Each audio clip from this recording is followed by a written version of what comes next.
حضرت صوبان فرماتے ہیں ایک دفعہ آقا چند قبروں پر سے گزرے، رو دیے۔ صوبان نے پوچھا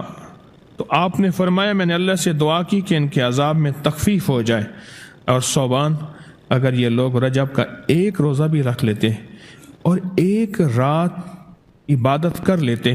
ان پر کبھی عذاب نہ ہوتا۔ اور ایک رات سے مراد صرف رات نہیں ہے، ساری رات یہ ابھی عبادت کر رہے ہیں، ہاں یہ نہیں ہے ساری رات، شام ڈھلتے ہی مغرب کے بعد رات ہو جاتی ہے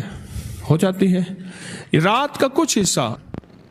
میں کہ اگر یہ لوگ رجب میں ایک روزہ بھی رکھ لیتے اور عبادت کر لیتے کسی رات کی، ایک رات کی، تو ان پر عذاب نہ ہوتا۔ میں نے عرض کیا یا رسول اللہ صلی اللہ علیہ وسلم کیا صرف ایک روزہ اور ایک رات کی شب بیداری سے عذاب قبر نہ ہوگا؟ فرمایا ہاں، قسم ہے اس کی ذات کی جس کے قبضے میں میری جان ہے، کوئی مسلمان مرد ہو یا عورت ایسی نہیں رجب میں ایک روزہ بھی رکھ لے اور ایک رات کی شب بیداری کرے مگر اللہ اس کے لیے 1 سال کی عبادت لکھے گا جس میں اس نے روزہ رکھ کر شب بیداری، 1 سال وہ جس میں ساری رات جاگا اور سارا دن روزہ رکھا، اتنا ثواب ملے گا۔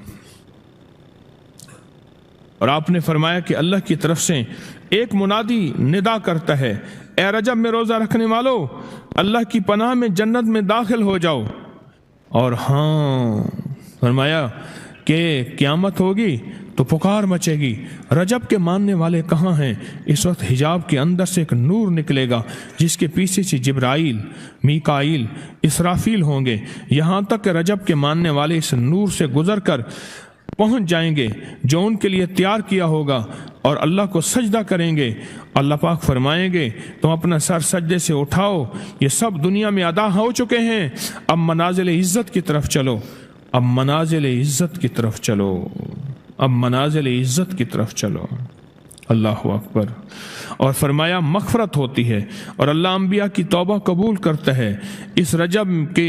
ایک روزے اور ایک تھوڑی سی عبادت سے اللہ اولیاء کو دشمنوں سے چھڑاتا ہے، اور 3 چیزیں اللہ کے ذمہ ہیں، معافی، باقی عمر کی عصمت، اور تیسری یہ کہ بڑی پیشی، یعنی روز قیامت پیاس نہیں لگے گی، روز قیامت پیاس نہیں لگے گی۔ یہ چھوٹی چھوٹی راتیں، یہ چھوٹے چھوٹے دن، یہ چھوٹے چھوٹے لمحے آتے ہیں،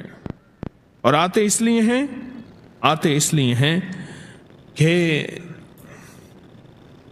ہمیں کچھ دے جائیں،